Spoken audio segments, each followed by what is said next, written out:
President Obama's job speech, in which he proposed an American Jobs Act before the joint sessions of Congress, was an impressive piece of oratory. I thought he did wonderfully in his presentation, but I think it was a little weak in terms of the magnitude of the crisis we're going through. He gave the impression that this act would solve the problems. Well, it would help some people, but it's pretty limited in the overall impact, I believe, and it's not really up to the magnitude of the problem. We have 14 million unemployed, and there's a risk that the economy is going to sink into recession, so we'll have even more unemployed. And there's a serious risk that this problem is going to continue for years. What Obama did was brilliant for a politician.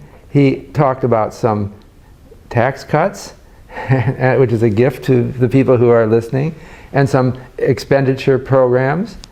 And then he left to another day to talk about how they would be financed. But clearly, because of the Debt Control Act, which he signed August 2, he can't raise expenditures. In fact, there's a super committee that has to cut expenditures further.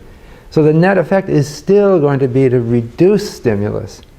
So certain things, they sound very good, and I guess they are good. For example, he proposed that people who hire or companies that hire someone who had been unemployed for more than 6 months would get a special tax break. Great, but they're going to have to raise taxes somewhere else. And who's that going to hit? So it's not a dramatic improvement. President Obama did talk about tax increases for the rich and for closing off corporate loopholes. But those are the aspects of his act that are least likely to happen. The more likely thing to happen, I suppose, is there'll be a payroll tax cut. But there will be something else that offsets that. Maybe cut back in some government expenditure, Medicare or something like that, which will offset that. I think there is some stimulus in this act, but it's limited. So the president's speech to a joint session of Congress on the night of September 8th was both a marker of how severe the jobs crisis is and of how significant the president's political troubles are right now. He really felt like he had to take the reins, put out a bold vision, a very strong plan, and challenge Congress to act on it. And the plan is large. I mean, it's $450 billion in terms of the amount of money that's going to be spent in a single year were it to happen. That's as large as any year of the stimulus bill that the president pushed for in 2009.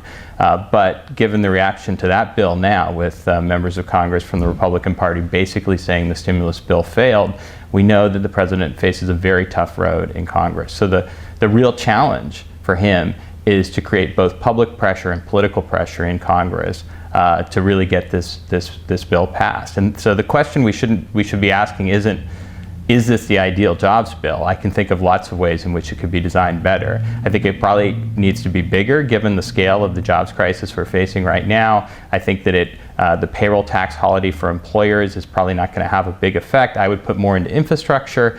But the question we should be asking isn't, is this big enough? The question we should be asking is, how is the president going to get something on this scale done? And the only way that's going to happen is if he pushes aggressively in Congress and takes his message to the American people. And to me, the real puzzle for understanding what's going on now is that consistently for the last few years, Americans have been saying unemployment, the jobs crisis is a higher priority than deficit reduction, but all we've heard about is deficit reduction. You know, the president gave a nod to deficit reduction by saying he was going to pay for this bill in the future.